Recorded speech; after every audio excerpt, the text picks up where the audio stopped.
विस्तरं वक्षे स्वभावानां तथैव च पर्यायानां विशेषेण नत्वा वीरं जिनेश्वरं। पंच परमेष्ठी भगवान की, द्वादशांग जिनवानी माता की, चारित्र्य चक्रवर्ती धर्म साम्राज्य नायक मुनिकुल पितामह धर्म आचार्य श्री शांति सागर जी मुनि महाराज की, परम पूज्य आचार्य भगवान श्री विद्यासागर जी मुनि महाराज की, दीक्षा गुरु शांत मूर्ति वात्सल्य रत्नाकर गुरुवर आचार्य भगवान श्री सन्मति सागर जी मुनि महाराज की, पूज्य आचार्य श्री वर्धमान सागर जी मुनि महाराज की, पूज्य निर्यापक श्रमण मुनिवर श्री धर्म सागर जी मुनि महाराज की, अहिंसा परमो धर्म की।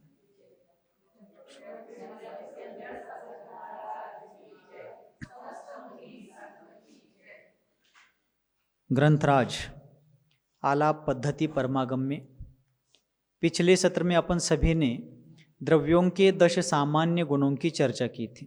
अस्तित्व, वस्तुत्व, द्रव्यत्व, प्रमेयत्व, अगुरुलघुत्व, प्रदेशत्व, चेतनत्व, अचेतनत्व, मूर्तत्व, अमूर्तत्व। इस प्रकार द्रव्यों के 10 सामान्य गुण हैं। उनमें उन 10 सामान्य गुणों में से अस्तित्व, वस्तुत्व, द्रव्यत्व, प्रमेयत्व, अगुरुलघुत्व और प्रदेशत्व, ये 6 गुण तो सभी द्रव्यों में कंपलसरी होते ही है। और अंत में जो 4 गुण है, 2 जोड़ियों में 4 गुण है, चेतनत्व अचेतनत्व की 1 जोड़ी है और मूर्तत्व अमूर्तत्व की 1 जोड़ी है। उसमें से यथायोग्य लगाना है। जीव में पहले 6 गुण तो है ही, और उसमें अंत में 4 गुणों में से यथायोग्य 2 लेना है, चेतनत्व और अमूर्तत्व। ये 2 गुण जोड़ने से पहले के 6 और ये 2, ऐसे 8 गुण जीव द्रव्य में है। पुद्गल द्रव्य में पहले वाले 6 है ही सारे पुद्गलों में, और अंत के 4 में से यथायोग्य 2 ले लिए। अचेतनत्व, चेतन अचेतनत्व में से अचेतनत्व लिया, मूर्त अमूर्तत्व में से मूर्तत्व ले लिया, क्योंकि पुद्गल द्रव्य मूर्तिक है ना, स्पर्श रस गंध वर्ण वाला है, इसलिए पुद्गल द्रव्य मूर्तिक है। इसलिए पुद्गल में पहले वाले 6 सभी में है और अंत के 4 में से यथायोग्य 2 लेना है। चेतन अचेतनत्व में से अचेतनत्व लिया और मूर्त अमूर्तत्व में से मूर्तत्व ले लिया। इस प्रकार पहले 6 और अंत के 2, इस प्रकार ये 8 हो गए। और धर्म अधर्म आकाश काल, इन चारों द्रव्यों में 8 गुण समान रूप से रहेंगे। कौन से? पहले 6 तो कंपलसरी है और अंत के जो 4 है उसमें से ये सभी द्रव्य अचेतन है, ज्ञान दर्शन नहीं है, इसलिए अचेतन है ना, इसलिए अचेतनत्व आएगा। और मूर्त अमूर्त में से अमूर्तत्व आएगा, बराबर। इस प्रकार धर्म अधर्म आकाश काल, इन 4 द्रव्यों में ऐसे 8-8 गुण अपने अपने प्रत्येक के स्वतंत्र रूप से होंगे। अब आज आलाप पद्धति परमागम के 11वें सूत्र को पढ़ना है। कौन से क्रमांक के? 11 क्रमांक का सूत्र है, उस सूत्र को पढ़ना है। अपने अपने पुस्तक में देखिए, मैं बोलूंगा, मेरे पीछे पीछे बोलते जाएंगे। ज्ञान दर्शन सुख वीर्यानि स्पर्श रस गंध वर्णाः गति हेतुत्वम स्थिति हेतुत्व मवगाहन हेतुत्वम। मैं कैसा पढ़ रहा हूँ आप वहाँ ध्यान देना पुस्तक में, मैं कहाँ रुक रहा हूँ, आपको कहाँ रुकना है, पेंसिल से वहाँ मार्क करना है, पेन से नहीं करना। गति हेतुत्वम स्थिति हेतुत्व मवगाहन हेतुत्वम, स्थिति हेतुत्व मवगाहन हेतुत्वम वर्तना हेतुत्वम चेतनत्वम अचेतनत्वम चेतनत्वम अचेतनत्वम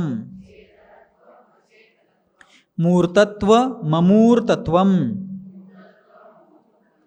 चेतनत्वम अचेतनत्वम मूर्तत्वम अमूर्तत्वम।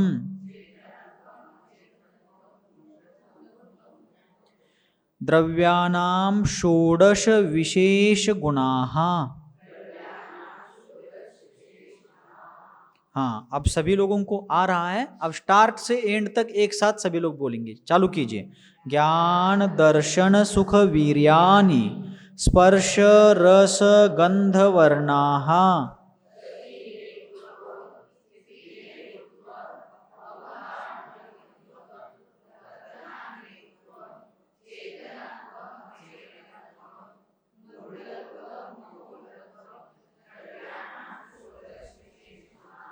बस बाकी और प्रैक्टिस पढ़ने का आप घर में कीजिए, सूत्र बड़ा है, समय ज़्यादा लगेगा।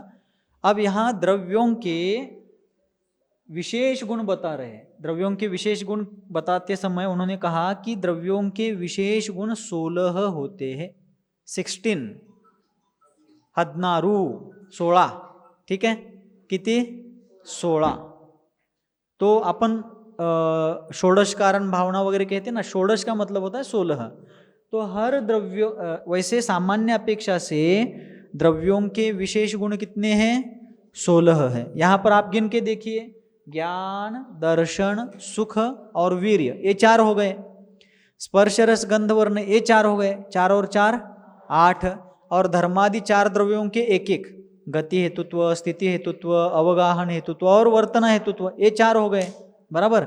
8 और 4 12 हो गए। और अंत में 4 है, चेतनत्व, अचेतनत्व, मूर्तत्व, अमूर्तत्व, ये 4 हो गए।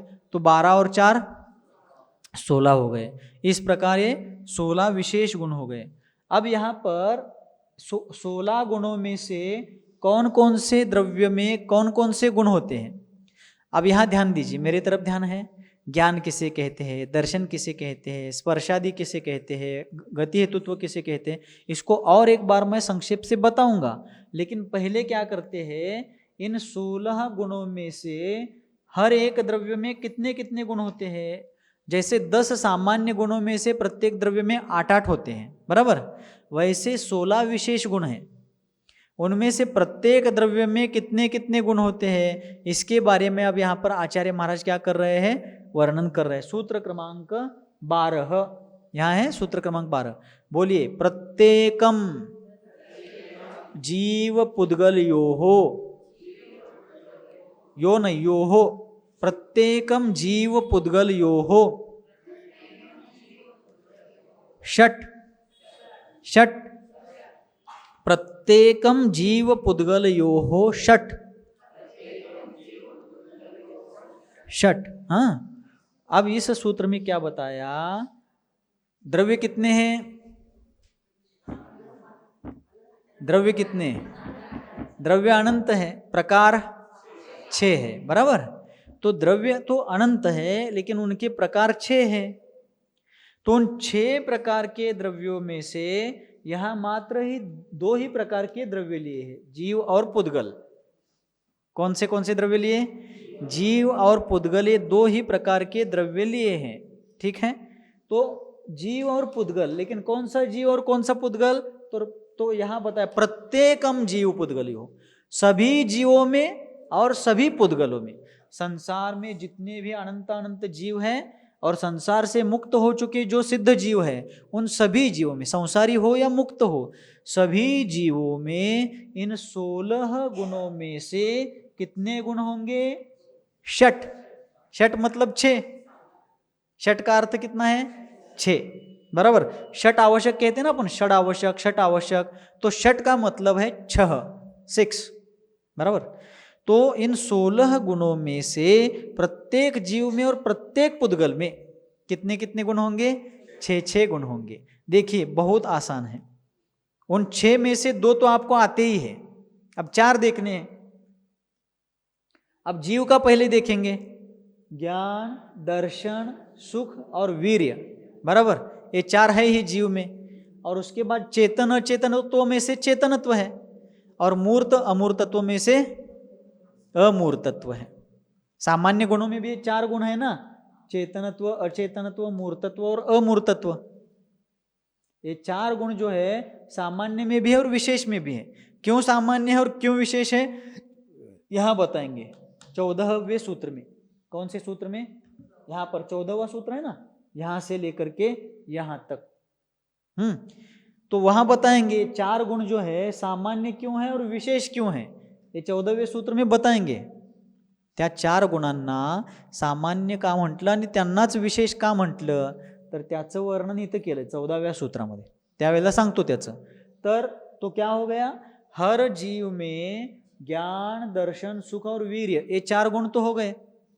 और लास्ट में जो 4 है उनमें से 2 लेना है, चेतन अचेतनत्व में से चेतनत्व लेना है, और मूर्त अमूर्तत्व में से मूर्तत्व लेना है, अमूर्तत्व लेना है।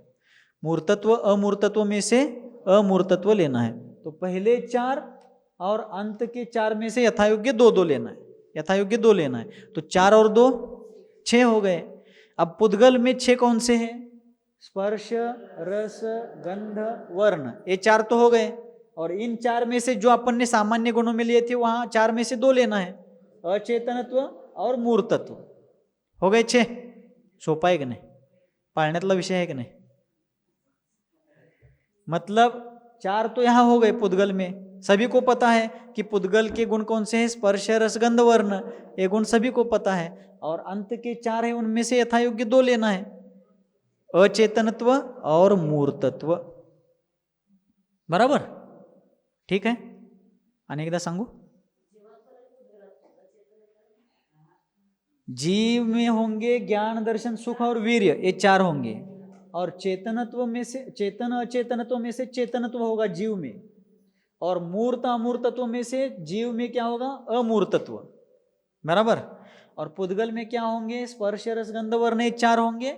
और इन 4 में से 2 होंगे, चेतनत्व अचेतनत्व में से अचेतनत्व, और मूर्त अमूर्तत्व में से मूर्तत्व होगा। नहीं, जरा जरा अनेकदा आलय। तर इस प्रकार जीव, प्रत्येक जीव में, मुझ में, इनमें, उनमें, आप में, संसार के सभी जीवों में, और जो मुक्त हो गए उन सभी सिद्ध परमात्माओं में जीव कितने प्रकार के हैं, 2 प्रकार के हैं, संसारिणो मुक्ताश्च। बराबर। और संसारी जीव कितने प्रकार के हैं, 2 प्रकार के, संसारिणस त्रसस्थावराः। बराबर। तो जीव 2 प्रकार के हैं मूल में, संसार पर्याय में रहने वाले अपने सारे चतुर्गति के जीव, और जो रत्नत्रय के प्रदीप्त पुरुषार्थ के द्वारा अष्टकर्म को नष्ट करके सिद्धत्व को प्राप्त करने वाले सिद्ध परमेष्टि, वो मुक्त जीव है। बराबर। इस प्रकार जीव संसारी हो या मुक्त हो, सभी जीवों में इन 16 विशेष गुणों में से 6 गुण होंगे, सभी जीवों में। बराबर। ज्ञान किसी जीव में कम होगा, किसी में ज़्यादा होगा, किसी में अपूर्ण है, किसी में पूर्ण है, लेकिन ज्ञान सब में है। किसी में सम्यक ज्ञान है, किसी में मिथ्या ज्ञान है, लेकिन ज्ञान सब में है। दर्शन, चक्षु दर्शन, अचक्षु दर्शन आदि 4 प्रकार के दर्शन है। किसी में कोई होगा, किसी में कोई होगा, लेकिन दर्शन गुण सभी में है। उसके बाद सुख, सुख गुण की जो आनंद गुण है उसकी सुख और दुख पर्याय जो है, अर्थात संसार दशा में तो जीव दुखी है। बराबर। किंतु पुण्य के उदय में कुछ कुछ सुख भी होता है। बहुत दुख होकर के भी थोड़ा बहुत बीच बीच में उन जीवों को सुख की भी अनुभूति होती है। और वीर्य अर्थात उन जीवों का आत्मबल, किसी का आत्मबल थोड़ा है, किसी का ज़्यादा है, किसी का पूरा है, किसी का नहीं है पूरा, लेकिन थोड़ा या पूरा सबके पास बल है। इसलिए सभी जीवों के पास ज्ञान, दर्शन, सुख, वीर्य है। और चेतनत्व, ज्ञान दर्शन के कारण चेतनत्व सबके पास है। और स्पर्शादि से रहित होने के कारण अमूर्तत्व सभी जीव धारण करते हैं। बराबर। माना उघडायला नको, हलवा की जरा। बराबर। अनेकदा सांगू, सोपा है की। बरोबर। इस प्रकार अब द्रव्य कितने प्रकार के हैं, 6 प्रकार के हैं। 6 प्रकार के द्रव्यों में से 2 प्रकार के द्रव्यों का तो अपन ने देख लिया। अब बचे कितने, 4 द्रव्य हैं। धर्म, ये 4 है। बराबर। तो यहां बता रहे हैं इतरेशाम प्रत्येकम त्रयोगुणः। बोलिए, इतरेशाम प्रत्येकम त्रयोगुणाः। इतरेशाम प्रत्येकम त्रयोगुणाः। बोलिए, बस। इतरेशाम, इतर यानी जीव और पुद्गल को छोड़कर। पहले इस सूत्र के पहले क्या बताया, जीव और पुद्गल में 6 होते हैं। उन 2 प्रकार के द्रव्यों को छोड़ करके इतर अर्थात बचे हुए सभी द्रव्य, इतर का मतलब क्या? 6 प्रकार के द्रव्य हैं, उनमें से जीव और पुद्गल का तो बता दिया। अब बचे हुए मतलब कौन? धर्म, अधर्म, आकाश और काल। ये 4 प्रकार के द्रव्य हैं। उन 4 प्रकार के द्रव्यों में इन 16 विशेष गुणों में से प्रत्येक के 3-3 गुण होंगे। कितने होंगे? सूत्र में बताया कितने होंगे, वो बताया। जीव पुद्गल में 6 होंगे और अन्य 4 द्रव्यों में अपने अपने 3-3 गुण होंगे। कैसा है? बहुत आसान है, अच्छे से आप समझ लेंगे, याद रखना नहीं पड़ता, याद रहता है। देखिए, धर्म द्रव्य में लेना है। अब कौन से द्रव्य में? धर्म। धर्म द्रव्य में है गति हेतुत्व, बराबर। धर्म द्रव्य का लक्षण क्या है? गति हेतुत्व। और यहाँ अंत के जो 4 है ना, उनमें से 2-2 एक-एक लेना है। 2 जोड़ियां है, उनमें से एक-एक लेना है। धर्म द्रव्य चेतन है क्या अचेतन है? अचेतन है, बराबर। और मूर्त है क्या अमूर्त है? अमूर्त है। तो एक गति हेतुत्व, अचेतनत्व और अमूर्तत्व, 3 हो गए? नहीं हुए? 3 हो गए। गति हेतुत्व, अचेतनत्व और अमूर्तत्व, 3 हो गए। अब सभी द्रव्यों में ये 2 तो फिक्स रहेंगे। आगे के सभी द्रव्यों में धर्म, अधर्म, आकाश काल में अचेतनत्व और अमूर्तत्व फिक्स रहेंगे, ये 2 गुण। बस यहाँ वाले बदलते जाना है उन द्रव्यों के। अब अधर्म द्रव्य में क्या करना है? स्थिति हेतुत्व, अचेतनत्व और अमूर्तत्व, ठीक है।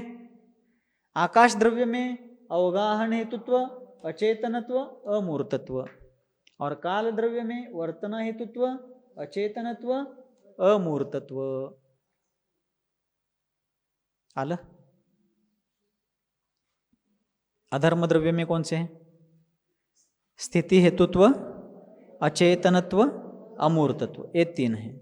आकाश द्रव्य में अवगाहन हेतुत्व, अचेतनत्व, अमूर्तत्व। और काल द्रव्य में और धर्म द्रव्य में, बराबर। इस प्रकार धर्मादि 4 द्रव्यों में यथा योग्य 3-3 गुण हैं। 2 तो सभी में है, अचेतनत्व और अमूर्तत्व, धर्मादि 4 में।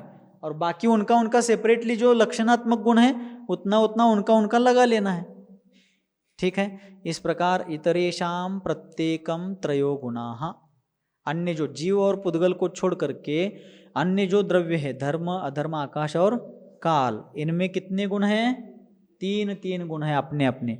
उनमें से सब में धर्मादि 4 द्रव्यों में 2 तो फिक्स है, अचेतनत्व और अमूर्तत्व। बस उनका उनका जो मुख्य लक्षणात्मक गुण है उतना बदलना है, उसको ग्रहण करना है, बराबर। इस प्रकार बता दिया यहाँ पर। अब अपन देखते हैं ज्ञान किसे कहते हैं, बराबर। ये 16 गुण है ना, जैसे वस्तुत्व किसे कहते हैं, अस्तित्व किसे कहते हैं, द्रव्यत्व किसे कहते हैं, अपन ने देखा था 10 सामान्य गुणों की व्याख्या को देखा था। अब ज्ञान किसे कहते हैं, दर्शन किसे कहते हैं, सुख किसे कहते हैं, वीर्य किसे कहते हैं, स्पर्श किसे कहते हैं, इस प्रकार इन 16 गुणों की संक्षिप्त व्याख्या देखेंगे, चलेगा। ज्ञान किसे कहते हैं? तो जिसके द्वारा जीव स्वयं को और पर को, स्व को और पर को जानता है, उसे ज्ञान कहते हैं। प्रश्न क्या है? ज्ञान कशाला म्हणतात, ज्ञान किसे कहते हैं, ये प्रश्न हुआ। तो उत्तर क्या है? जिसके द्वारा, प्रश्न क्या लिखा है? ज्ञान किसे कहते हैं, तो उत्तर क्या होगा? जिसके द्वारा जीव स्व को और पर को, स्व और पर को जानता है, उसे डॉट डॉट डॉट कहते हैं। क्या कहते हैं? ज्ञान कहते हैं। अब देखिए उदाहरणार्थ, इधर देखिए, ध्यान दीजिए, लिखना हुआ जिसके द्वारा जीव स्व और पर को जानता है, उसे या उस गुण को, उसे या उस गुण को, ऐसा लिख सकते हैं, उस गुण को या उसे ज्ञान कहते हैं। अब ध्यान मेरी तरफ दीजिए। जैसे अपना जो ज्ञान है उस ज्ञान के द्वारा मैं स्वयं को भी जान रहा हूँ कि मैं अमुक अमुक हूँ, और पर को भी जान रहा हूँ कि ये मुनि बैठे हैं, श्राविकाएँ बैठे हैं, श्रावक बैठे हैं, ये सारे वस्तुएं यहाँ पर रखी है, उनमें से यह वस्तु ऐसी कहलाती है, ये कुर्सी है, ये टेबल है, ये शास्त्र है, ये पिंची है, ये कमंडलू है। इस प्रकार स्वयं को जानने के साथ साथ पर पदार्थों को भी अपन जान रहे हैं। जैसे दीपक होता है ना, दीपक, दीप क्या करता है? स्व पर प्रकाशी होता है, अर्थात दीपक का प्रकाश उसको भी प्रकाशित करता है और दूसरी वस्तुओं को भी प्रकाशित करता है। वैसे ही जो ज्ञान है वह ज्ञान जीव को भी प्रकाशित करता है और जीवादि अन्य द्रव्यों को भी। मुझे छोड़कर अन्य जो दूसरे जीव है, वो जीव, ये सारे अजीव पदार्थ, मतलब पुद्गल, धर्म, अधर्म, आकाश काल इत्यादि दूसरे अजीव पदार्थ, और मुझे छोड़कर दूसरे सारे जीव, इन सभी पर द्रव्यों को, और मैं स्वयं जीव हूँ इस स्वद्रव्य को, अर्थात स्व और पर दोनों को जिसके द्वारा जीव जानता है उसे ज्ञान कहते हैं। कळलं? ज्ञानाची व्याख्या कळली। अब उसके बाद है दर्शन गुण। अगला गुण कौन सा है? दर्शन गुण। तो प्रश्न उत्पन्न होता है, दर्शन किसे कहते हैं? क्या कहते हैं? दर्शन किसे कहते हैं? उत्तर, ज्ञान के पहले, ज्ञान के पहले वस्तु का, ज्ञान के पहले वस्तु का जो सामान्य,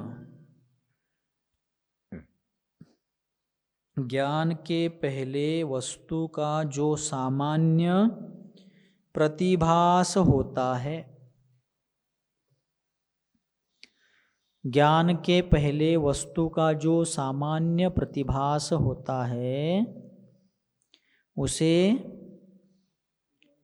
दर्शन कहते हैं। उसे क्या कहते हैं?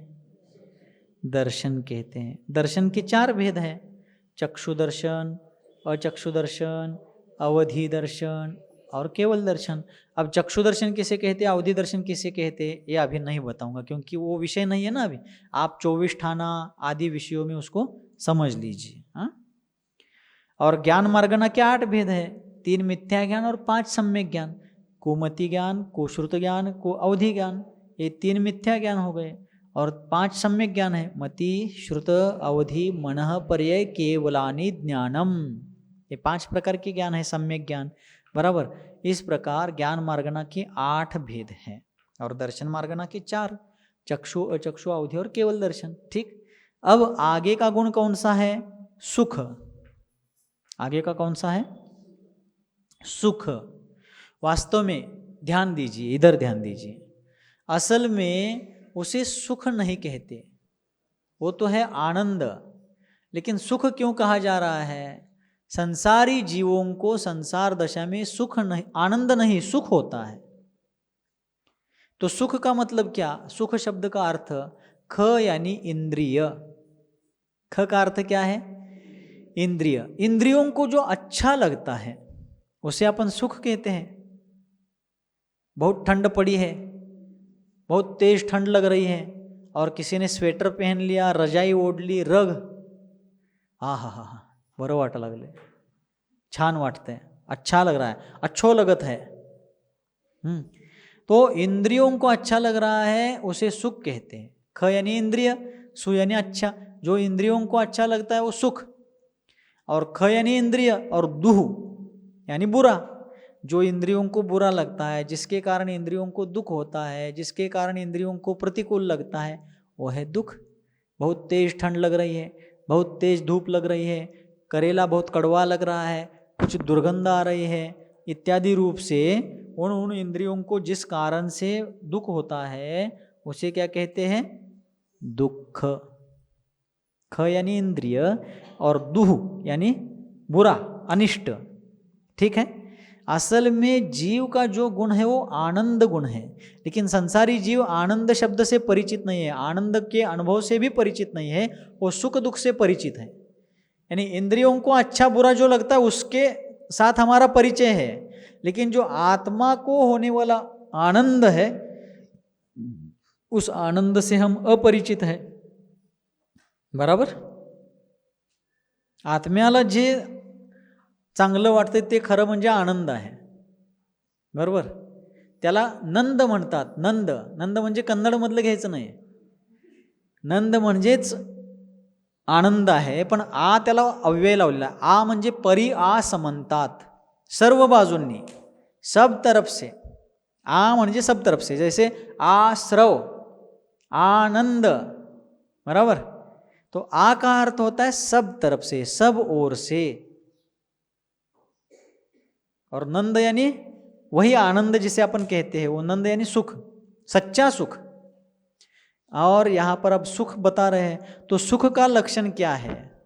अब अपन इंद्रिय की अपेक्षा से ना देख करके आत्मा को होने वाला जो आनंद है उस आनंद को ही यहाँ पर सुख कहा है.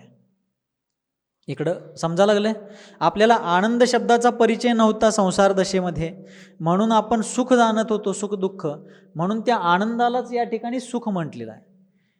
आनंद, आत्मानंद को संसारी जीव नहीं जानते हैं, वो सुख दुख को, इंद्रिय सापेक्ष सुख दुख को जानते हैं, इसलिए उनकी अपेक्षा से आनंद को ही यहाँ पर सुख कहा है. फिर सुख किसे कहते हैं, ये प्रश्न है. क्या है? सुख किसे कहते हैं? तो उत्तर है आत्मा के. सुख किसे कहते हैं? आत्मा के आकुल व्याकुलता से रहित, आत्मा के आकुल व्याकुलता से रहित, निराकुल, आत्मा के आकुल व्याकुलता से रहित निराकुल परिणामों को क्या कहते हैं? सुख कहते हैं. आत्मा के आकुल व्याकुलता से रहित निराकुल परिणामों को सुख कहते हैं. देखिए, अपन क्या समझते हैं, अपने पास बहुत पैसा है इसलिए हम सुखी हैं, उसके पास कुछ पैसा नहीं है, सोना चांदी नहीं है, कुछ अनुकूलता नहीं है, तो वो दुखी है. तो परिस्थिति को सुख दुख नहीं माना गया. किसको? परिस्थिति को सुख दुख नहीं माना है, मनस्थिति को सुख दुख के लिए कारण माना है. यदि आकुल व्याकुल मनस्थिति है तो वह दुखी है. वो चक्रवर्ती के महल में बैठा है लेकिन आकुल व्याकुल है, वो दुखी है. और कोई छोटी सी झोपड़ी में बैठा है लेकिन निराकुल है, मस्त आनंद में है, भगवान की पूजा कर रहा है, भजन स्तुति स्तोत्र गा रहा है, जाप्य कर रहा है, ध्यान कर रहा है, वन कांतार में बैठकर मुनिजन शुद्धोपयोग की अनुभूति कर रहे हैं, तो वे सुखी. उनके ऊपर उपसर्ग भी हो रहा है मुनियों के ऊपर, लेकिन वो अपने आत्म ध्यान में तल्लीन है.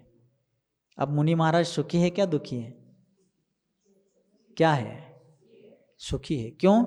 क्योंकि बाहर होने वाले उपसर्ग की ओर उनका ध्यान नहीं है, वो अपने निराकुल भावों में तल्लीन है, उनको किसी प्रकार की आकुल व्याकुलता नहीं है, इसीलिए वे सुखी है.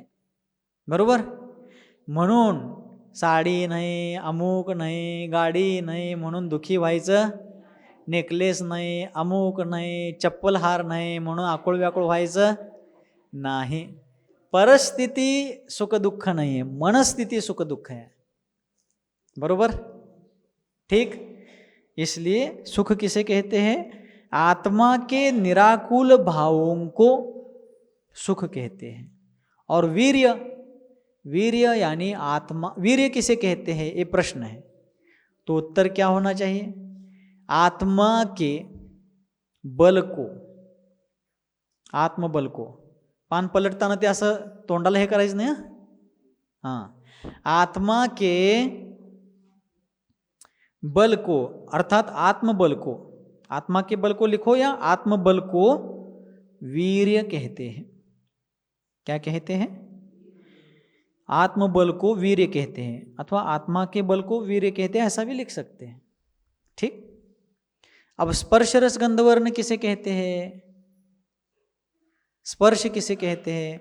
जिसको छू कर जाना जाता है, ज्याला शिवून जाणतो आपण. गार आहे, गरम आहे, थंड आहे, गरम आहे, कोमल आहे, कठोर आहे, स्निग्ध आहे, रुक्ष आहे, हां, हलका आहे किंवा वजनदार आहे, त्याच्या टचद्वारे, त्याला स्पर्श करून, उसको छू करके अपन जानते हैं, उसे क्या कहते हैं? स्पर्श. जिसको छू कर जाना जाता है उसे स्पर्श कहते हैं. आपके पुस्तक में व्याख्याएं दी है, वहां पर दी है ना महाराज. ये जो 11वां सूत्र है ना, 11वां, महाराज जी 11वां सूत्र किस पेज पर है?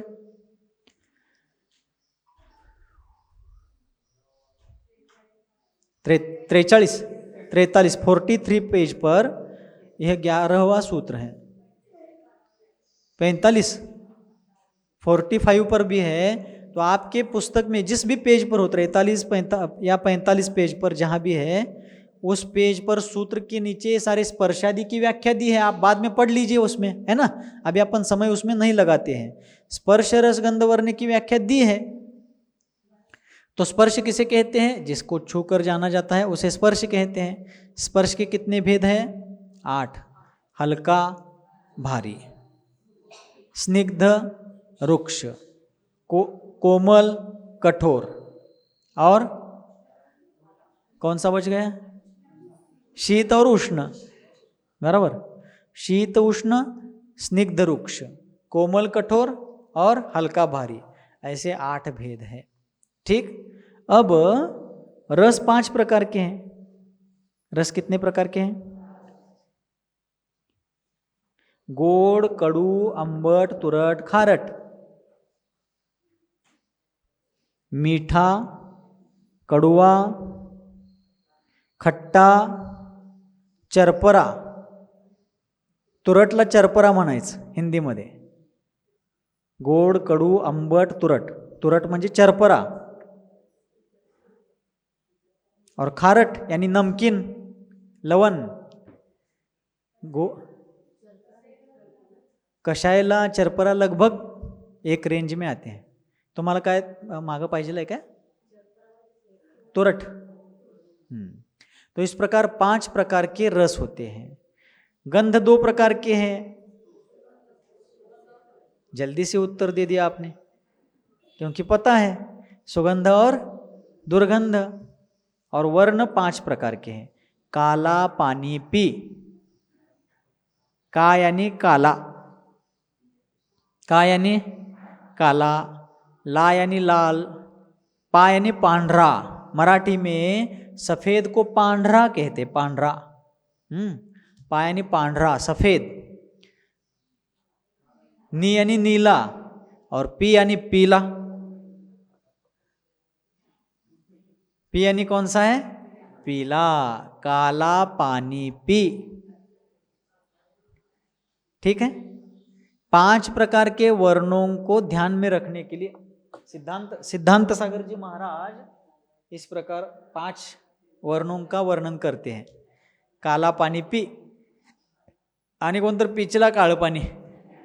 काळा चहा असतोय की नाही बिना दुधाचा, तर तसं नाही आहे. काला पानी पी यानी 5 प्रकार के वो क्या है? वर्ण है.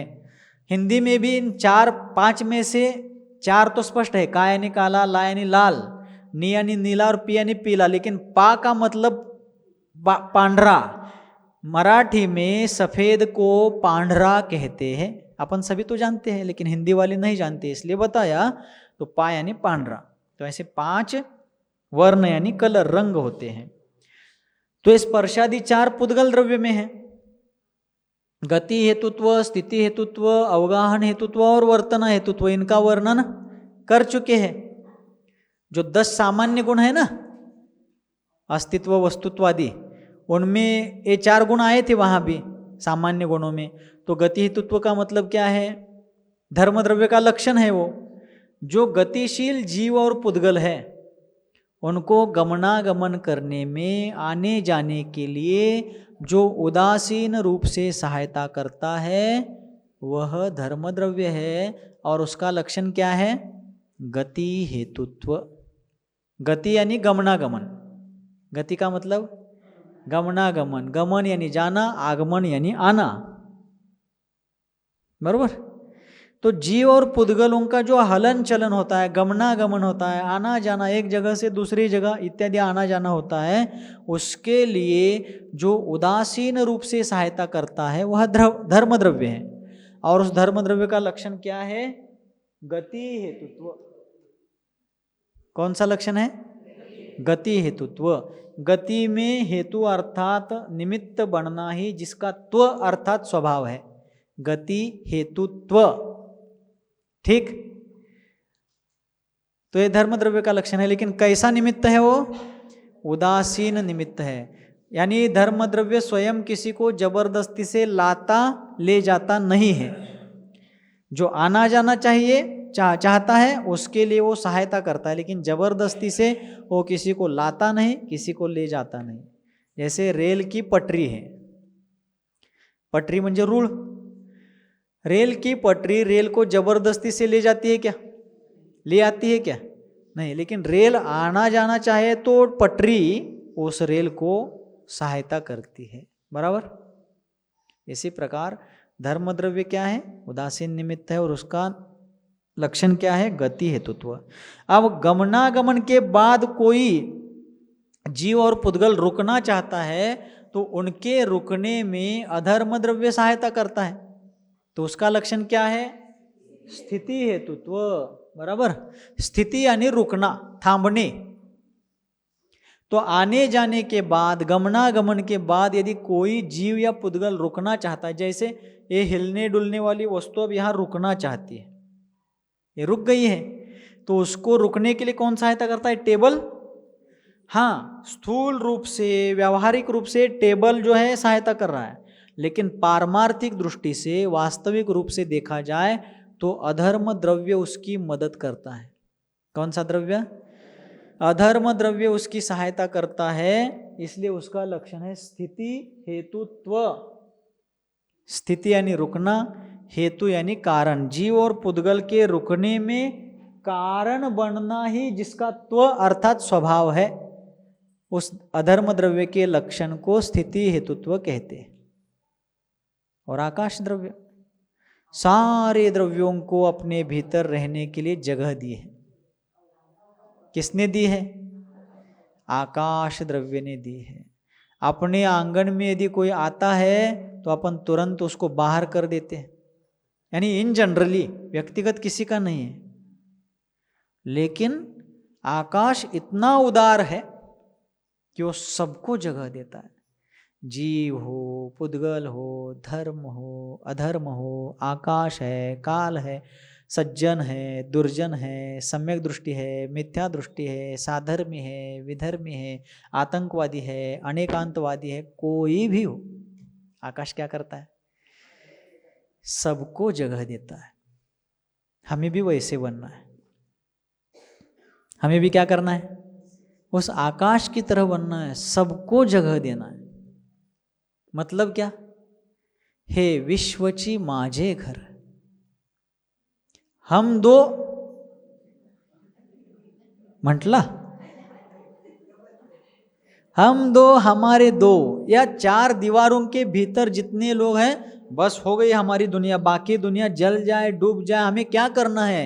ये स्वार्थ वृत्ति अच्छी नहीं है। इस आकाश द्रव्य से अपन सभी को, आपको नहीं कह रहा हूं मैं भी उसी में हूं, अपन सभी को प्रेरणा लेना है कि हम भी उदार बने। क्या बने? एक हाइकू लिखा था एक बार, ऊपर का पूछ दूं क्या?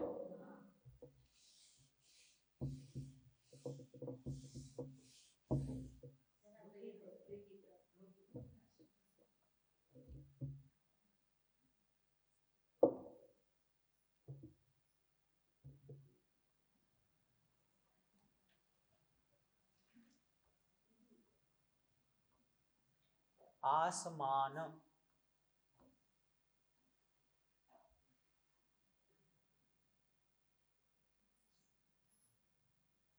आसमान के समान।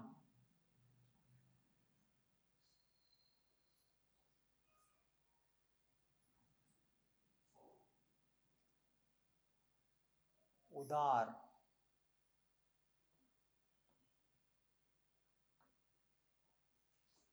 पै, पै का मतलब है परंतु। पै,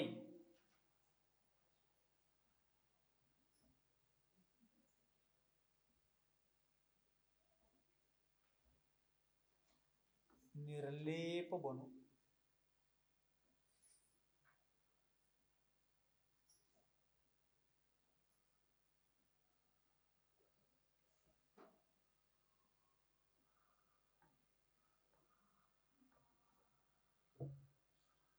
आसमान के समान उदार पै निर्लेप बनू। अर्थ क्या है इसका? आसमान यानी आकाश, आकाश के समान। अब शब्द प्रयोग भी देखिए, आसमान शब्द में भी समान है और यहां भी समान है, बराबर। आसमान के समान यानी आकाशा समान, उदार यानी विशाल हृदय वाला, सबको समा लेने वाला, हे विश्वची माझे घर, उदार चरितानाम तू वसुधैव कुटुंबकम। मेरा कुटुंब क्या है? वसुधा ही मेरा कुटुंब है, सारी पृथ्वी सारा विश्व ही मेरा परिवार है। इस प्रकार की उदारता मेरे भीतर आ जाए। मैं संकुचित मन वाला हूँ, संकीर्ण विचार वाला हूँ, लेकिन मेरा मन इतना विशाल बने, कितना? आसमान के समान उदार बनूं, सबको अपने भीतर संभालूं, लेकिन निर्लेप बनूं। सबको समाते हुए भी मैं सबसे अलिप्त रहूं। व्यवहार नय भी आ गया और निश्चय नय भी आ गया। व्यवहार नय से सारे मेरे हैं, सभी मेरे हैं, लेकिन निर्लेप। आपके घर में एक निर्लेप का तवा होता है ना, डोसा बनाने का, रोटी बनाने का एक तवा है, रोटी चपाती। अब रोटी वाले तवे पर यदि आप डोसा बनाने लगे तो क्या होता है? होता नहीं है। और रोटी वाला तवा डोसे को क्या करता है? पकड़ लेता है और वो टुकड़े टुकड़े होता है। एम आई राइट और रॉन्ग? बरोबर। और निर्लेप का जो तवा है उस पर डोसा बनाने के बाद भी वो टूटता नहीं, चिपकता नहीं है, जैसा का तैसा निकलता है, पूरा का पूरा निकलता है। वैसे ही विश्व में रहते हुए भी मैं निर्लेप रहूं। यानी आकाश ने सबको जगह तो दी है अपने भीतर रहने के लिए, लेकिन उसने किसी को बांधा नहीं है, वो किसी से लिप्त नहीं है, वो निर्लेप है। तो मुझे भी वैसा बनना है। अभी मैं निर्लेप नहीं हूं, लेकिन निर्लेप बनना है। निश्चय नय से निर्लेप हूं, लेकिन व्यवहार नय से उदार बनूं। तो आकाश से प्रेरणा लेना है, बराबर। तो इस प्रकार ये धर्मादि 4 द्रव्यों के लक्षण हो गए। और चेतनत्व, अचेतनत्व, मूर्तत्व, अमूर्तत्व को समझाया अपन ने। चेतनस्य भावो चेतनत्वम, चैतन्य मनुभवनम, सूत्र आया था ना। चेतनस्य भावो चेतनत्व, चेतनत्वम चैतन्य अनुभवनम। चेतन के भाव को चेतनत्व कहते हैं। चेतन के भाव को चेतनत्व कहते हैं। और चेतनत्व का मतलब क्या है? अनुभवन अर्थात जानना। चेतन क्या करता है? चेतन अर्थात जीव। जीव जानता है ना, भजन सुनाई दे रहा है, प्रवचन सुनाई दे रहा है, ये है वो है, सब जानता है। तो चेतन के भाव को चेतनत्व कहते हैं। और अचेतन के भाव को अचेतनत्व कहते हैं, जो किसी को जानता नहीं है, स्वयं को भी जानता नहीं है। ये लकड़ी जानती है क्या कि मैं लकड़ी हूं? हम जानते हैं इसको। ये माइक जानता है क्या कि ये उपदेश दिया जा रहा है? नहीं जानता है, निर्जीव है।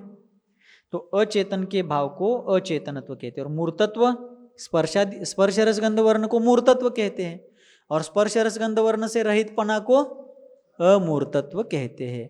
इस प्रकार द्रव्यों के 16 गुण हैं। उन 16 विशेष गुणों में से प्रत्येक जीव और प्रत्येक पुद्गल में 6-6 गुण हैं। कौन से हैं? अपन ने देखा है अभी थोड़ी देर पहले।